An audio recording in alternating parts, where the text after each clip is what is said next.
Enfin, il a l'air de dire, je pourrais pas tout de suite. Ah oui, on aime Larry Carlton. Ah non, mais là, Depuis que je suis petit, Larry Carlton, j'ai tout, ses méthodes. It's the teacher, it's the il nous a fait aimer la best guitare. guitarist, he made better song. Le blues. I remember being fascinated with the guitar, but obviously until I took a few lessons, there wasn't much I could do. I remember the teacher showing me the first chords, and the next chord, which is F chord, so difficult for a 6-year-old. So I would put my hand in the position, but then I would have to take my finger and go like this to do it, and then it would go like most beginners. But after a little bit of time, my teacher taught me how to play what I would call boogie woogie, and it would go like this.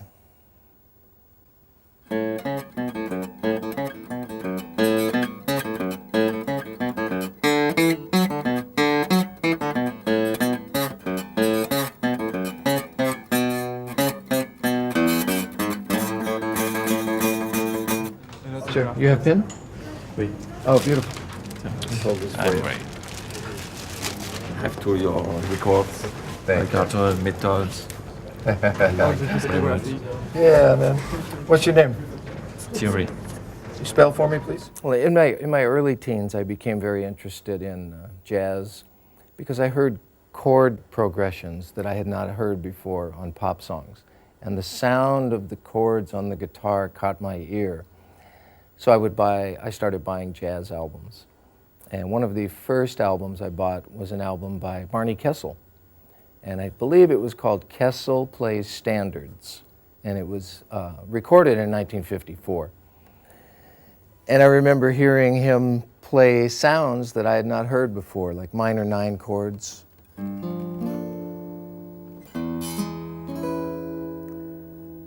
And so I would sit with these LPs and learn the introductions that Barney Kessel would play. And I was very impressed by it.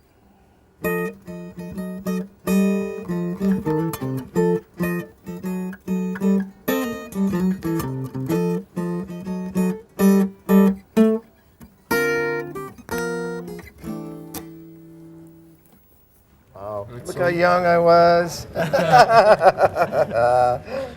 Wow.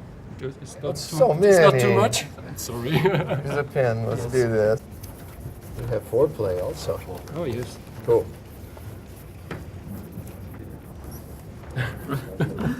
I'm sorry. No problem. It's great.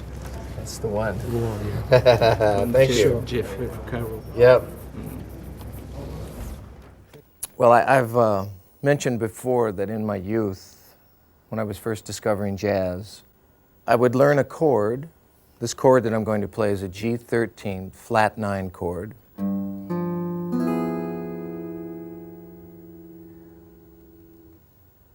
And I wasn't studying scales at the time or taking lessons from anyone who understood jazz, so I had to come up with my own concept. And what I realized, for those of you that are guitar players out there, is there's a G7th chord,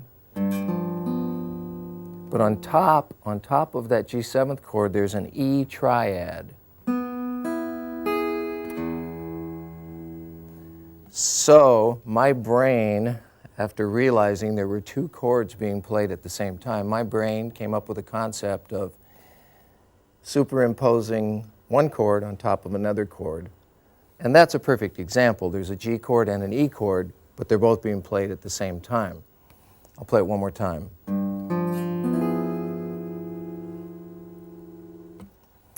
So when I wanted to solo over a chord that was a compound chord like that, meaning it was altered,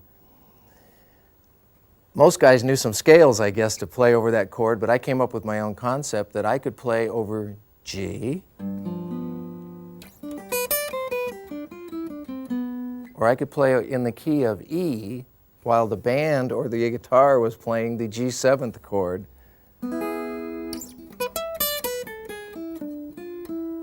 So I have 2 choices right now. I can play on a G chord and I can play on an E chord for that one G7 flat 9 chord.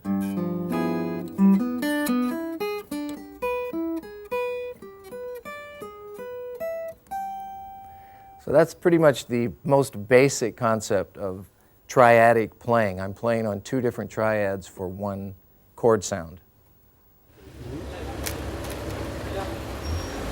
Thank you. That's it. We got it.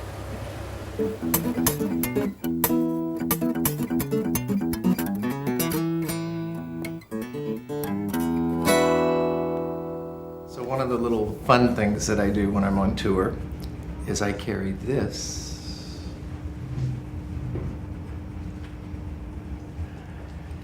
I do enjoy a gin martini now and then.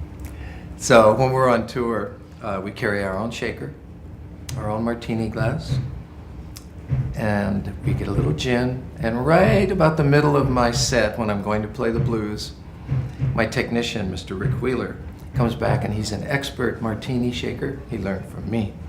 And we shake a martini, and I enjoy it during the set. So I will toast and comply to you every time you come see my concert.